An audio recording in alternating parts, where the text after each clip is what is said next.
नमस्कार छात्रों, मैं केशव सिंह। आज मैं कक्षा 12 के अति महत्वपूर्ण चैप्टर किरचॉफ के नियम है आपको बताने जा रहा हूं। इसे पढ़िए। इस चैप्टर से हर बार परीक्षा में ये दो नियम जो है आपके पूछे जाते हैं हर बार। ठीक है, ये महत्वपूर्ण दो नियम है। ठीक है, नियम नंबर 1, प्रथम नियम इसे कहते हैं धारा का नियम या संधि का नियम। इसे संधि का नियम भी कहते हैं। ठीक है, संधि का नियम। संधि संधि माने होते जोड़, मेल। ठीक है, इस नियम अनुसार का किसी वैद्युत परिपथ की किसी संधि पर मिलने वाली समस्त धाराओं का बीजगणितीय योग शून्य होता है। मिलने वाली समस्त धाराओं का बीजगणितीय योग शून्य होता है। ठीक है, अर्थात सिग्मा आई बराबर 0। सिग्मा कहते हैं योगफल को। ठीक है, ध्यान दीजिए, ये आपकी कुछ धाराएं हैं जो संधि की ओर जा रही। देखो, ये संधि की ओर है, ये संधि से बाहर जा रही, बाहर निकलने। ठीक है, जो संधि की ओर धाराएं जा रही और संधि की ओर आ रही, ठीक है, या संधि से बाहर जा रही है, ये दोनों का योगफल जो होता है शून्य होता है। ठीक है, अब आप देखिए संधि ओ से संधि ओ, जो संधि की ओर धाराएं जा रही उन्हें हम प्लस से लिखते हैं, जो संधि से बाहर जा रही उन्हें माइनस से लिखते हैं। ठीक है, अब देखो धारा I1 आपकी संधि की ओर है, I1 प्लस धारा I2 संधि की ओर है, प्लस धारा I3 संधि की ओर है। ठीक है, अब देखो धारा I4 I5 संधि से बाहर निकल रही है। ठीक है, तो माइनस के I4 माइनस के I5 बराबर 0। यही किरचॉफ का प्रथम नियम है। ठीक है, समस्त धाराओं का योगफल शून्य होता है। ठीक है, जो बाहर से निकलनी उसे माइनस से, जो अंदर की ओर है उन्हें हम प्लस से लिखते हैं। ठीक है, अब देखो अगर ये माइनस को उधर जाए आपकी प्लस की हो जाए I4 प्लस की I5। यही किरचॉफ का प्रथम नियम है। ध्यान दियो, कभी ऐसे हो सकती है इसमें संधि 1 है, संधि 2 3 4 भी हो सकती है। ठीक है, इस हिसाब से मान लो कोई अगर संधि बने ऐसे इस हिसाब से, ये आपकी संधि है,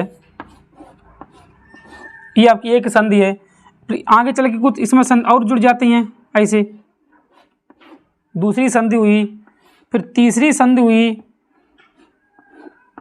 ठीक है, एक से अधिक संधि हो सकती है, मान लो PQR। इसे इस हिसाब से लें, पहले संधि OP से, फिर संधि Q से, फिर संधि R से, इस हिसाब से I का मान ज्ञात करते हैं। ठीक है, इस नियम से हम धारा के मान निकाल सकते हैं। आपसे कई जैसे एक सवाल मान लो, इससे क्वेश्चन बनता है। ठीक है, कि धारा का मान ज्ञात करो, ये धारा का मान आपसे दे दीजिए, इसमें से एक धारा आपसे पूछी जाए, तब इसे आप धारा का मान ज्ञात करते हैं। ठीक है, ये आपके किरचॉफ का प्रथम नियम है, इसे आप नोट करिए। फिर किरचॉफ का द्वितीय नियम महत्वपूर्ण, से भी देखिए।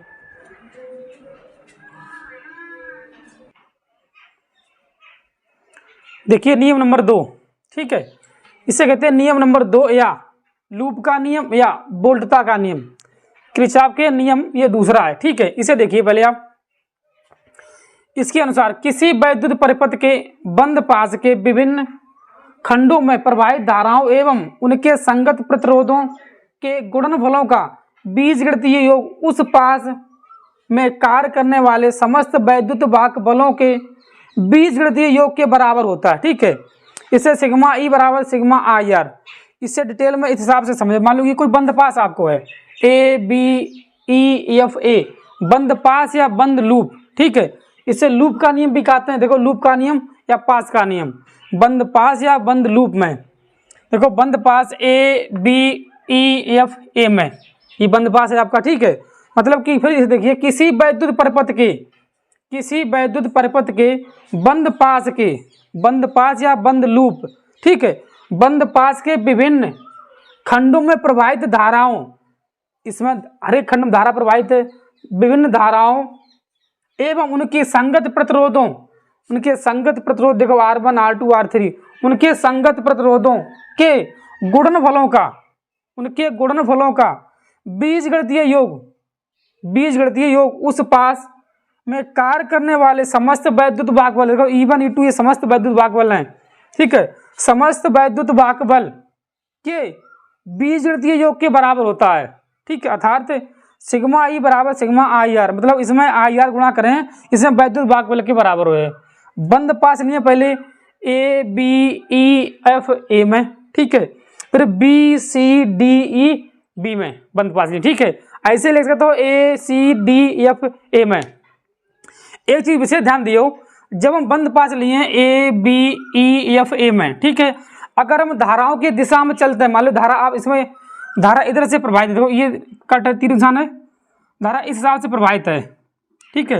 अगर धारा की दिशा में चले तो हमेशा प्रतिरोध और धारा का गुणनफल प्लस में लिए।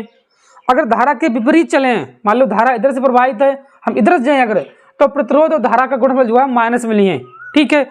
इसमें ध्यान दियो, अगर धारा की इसमें धारा की दिशा में चल रही तो फिर वैद्युत भागबल आपको माइनस में, मतलब प्लस में, देखो इसमें ये माइनस है, ये प्लस है। अगर हम प्लस में घास चल रहे हैं, मान लो ऐसे चल रहे हैं, तो वैद्युत भागबल भी माइनस में रहे, ठीक है। ध्यान दियो, इस हिसाब से चलें, देखो ऐसे जाए, अब प्लस घास घुस रहा है E2 में, प्लस घास जाए अगर, तो E2 माइनस है। अगर माइनस घास घुस रहेगा E2 में या E1 में वैद्युत भागबल में, तो फिर प्लस, ठीक है। धाराओं के विपरीत चलें तो प्रतिरोध और धारा का गुणनफल माइनस में, समान चलें धारा तो प्लस में, ठीक है। पहले से इतना पहले नोट कर लो, फिर समझो पहले धारा के साथ पास के अनुसार। इसे अच्छा देखो, अब चलिए बंद पास ABEFA में, बंद पास, इसे लिखिए बंद पास, ध्यान दियो, बंद पास या बंद लूप, ठीक है। बात एक है, बंद पास देखो ABEFA में, EFA में, ठीक है। हम इधर चल रहे, मान लो ABE घास है, ठीक है, इधर चल रहे हैं, देखो, ठीक है। तो अब इधर हम देखो, जो सबसे पहले वैद्युत भागबल पर है आपके, ये माइनस में लिए, ठीक है। पहले इसे लिखें, देखो धारा इसमें I1 I2 है, और धारा इधर को बहाते हम इधर चल रहे हैं, देखो धारा इधर को बहाते है, ऐसी हम इधर चल रहे हैं, तो माइनस के I2 R2, देखो धाराओं का और प्रतिरोधों का गुणनफल है, ठीक है। धारा और प्रतिरोध, हम धारा ऐसे चल रहे, देखो ऐसे चल रहे, ऐसे धारा इधर से बहाते हम माइनस लिए, अब इधर आ जाओ ऐसे, अब देखो धारा इसमें इधर से बहाते है, धारा की दिशा इधर से आज चल भी रहे हैं, तो ये प्लस के लिए प्लस I1 R1 बराबर। अब आप ध्यान दियो, सबसे पहले आप इधर चले थे ऐसे, वैद्युत भागबल माइनस में, देखो प्लस जहाँ चले हम तो माइनस में, माइनस के E2। अब इधर से आए, देखो हम इधर से घुसे थे, तो वैद्युत भागबल माइनस घात घुसे, अगर वैद्युत भागबल माइनस घात घुसे हो तो ये भी आप प्लस लियो, ठीक है, E1। अब जब से आप सही करके लिखे हो, तो I1 R1 माइनस के I2 R2 बराबर E1 माइनस के E2। ये आपको समीकरण 1 क्या किताब से, कि उनके धाराओं और प्रतिरोधों के गुणनफल के योग, योग ही है, देखो इनका योगफल ही, क्यों इसमें माइनस क्यों है, माइनस इसलिए है कि हम विपरीत चले, देखो ऐसे चले पहले, फिर बाद में दिशा दूसरी हो जाते विपरीत, ठीक है। अब देखो बंद पास इसलिए देखो बंद पास ACDFA में, ACDFA में बंद पास या बंद लूप, ठीक है। अब आप ध्यान दियो, हम मान लो इधर चल रहे हैं ऐसे करके, ऐसे धारा की दिशा में चले हैं, देखो ये धारा इधर जा रही है, तीर निशान से इधर धारा इधर बह रही है, तो I1 I2 प्लस में ही ले जाएं आप, ठीक है। क्या लिखे हो आप, R3 I1 प्लस I2। अब आप इधर आ जाओ, इधर कोई प्रतिरोध है ना, देखो है कोई प्रतिरोध है, इधर आ जाओ, इधर भी धारा की दिशा में ही, तो प्लस R1 या पहले I1 R1 बराबर, इधर कोई वैद्युत भागबल होना है आपको, देखो कहीं भी ये है, हम माइनस घात घुसे इसमें, माइनस घात घुसे तो ये प्लस के ले जाए E1। इन दोनों समीकरण से ही हम किसी भी परिपथ में धारा I का मान ज्ञात कर सकते हैं, ठीक है। किरचॉफ के दोनों नियम से हम धारा का मान निकाल सकते हैं, एक इसे कहते हैं वोल्टता का नियम, लूप का नियम, ठीक है। इस हिसाब से इसमें खाली आपको यही समझना है, जब हम धारा की दिशा में चल रहे हैं, जब धारा की दिशा में चल रहे हैं तो प्रतिरोध धारा का गुणनफल प्लस में, जब धारा के विपरीत चल रहे हैं तो प्रतिरोध और धारा का गुणनफल माइनस में लिए। इसी हिसाब से वैद्युत भागबल लिए, वैद्युत भागबल को हम इधर से अलग से लिखे हैं, ठीक है। इधर धारा और प्रतिरोध का गुणनफल रहे, ठीक है, धारा तथा प्रतिरोध के गुणनफल का योगफल रहे, ठीक है। इधर वैद्युत भागबल का योगफल रहे, लेकिन चिन्ह के अनुसार।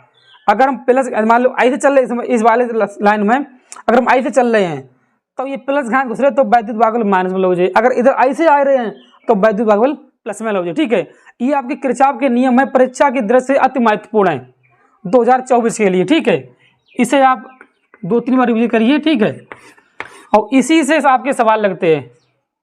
ठीक है, इसे आप नोट करिए।